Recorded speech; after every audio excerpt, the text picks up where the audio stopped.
निर्गुण और सगुण का, सदाशिव और शिव का। और इसी सत्य को समझना मानव जीवन का सबसे गहरा साधन है, क्योंकि इसी में ये बोध छिपा है कि जो हम बाहर देखते हैं वही भीतर भी है, और जो भीतर है वही बाहर प्रकट हो रहा है। सृष्टि, संहार और तांडव का रहस्य। सृष्टि, संहार और तांडव, इन तीनों शब्दों को जब हम शिव से जोड़ते हैं तो अक्सर मन में विनाश, उग्रता और भय का चित्र उभर आता है। पर यह दृष्टि अधूरी है, क्योंकि शिव के लिए सृष्टि और संहार दो अलग क्रियाएं नहीं है, बल्कि एक ही सत्य के दो पहलू है। सृष्टि का जन्म संहार से होता है और संहार स्वयं सृष्टि की गोद में पलता है।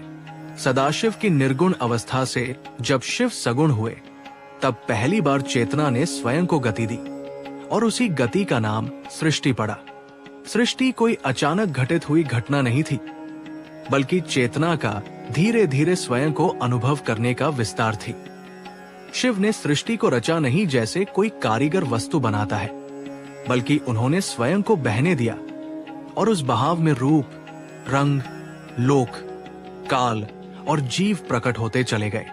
ये सृष्टि किसी उद्देश्य से नहीं बनी, क्योंकि उद्देश्य भी तभी होता है जब कोई कमी हो।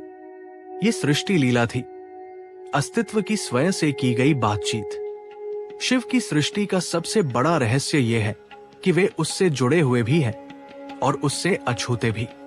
वे संसार में रहते हैं, पर संसार उन पर अधिकार नहीं कर पाता। वे पर्वत पर भी हैं और श्मशान में भी, देवताओं के बीच भी हैं और साधारण जीवों के भीतर भी। ये सर्वव्याप्ति इसलिए संभव है क्योंकि शिव स्वयं को किसी एक भूमिका में सीमित नहीं करते। सृष्टि उनके लिए कोई बोझ नहीं है, नहीं कोई बंधन। वे जानते हैं कि जो बना है वो मिटेगा, और जो मिटेगा वही फिर किसी नए रूप में प्रकट होगा।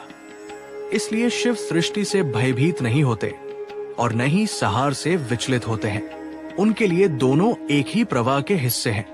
संहार का अर्थ विनाश नहीं है, बल्कि पूर्णता तक पहुंचे हुए रूप का विसर्जन है। जैसे वृक्ष अपने सूखे पत्तों को गिरा देता है ताकि नए पत्ते जम ले सके, वैसे ही शिव सृष्टि को संहार की गोद में सौंपते हैं। संहार में करुणा है, क्योंकि यदि पुराना समाप्त न हो तो नया कभी जन्म नहीं ले सकता। शिव को संहारक इसलिए कहा गया क्योंकि वे अंत से डरते नहीं हैं। वे जानते हैं कि अंत ही आरंभ का द्वार है। मृत्यु उनके लिए कोई शत्रु नहीं, बल्कि विश्राम है। यही कारण है कि शिव मृत्यु के देवता नहीं होकर भी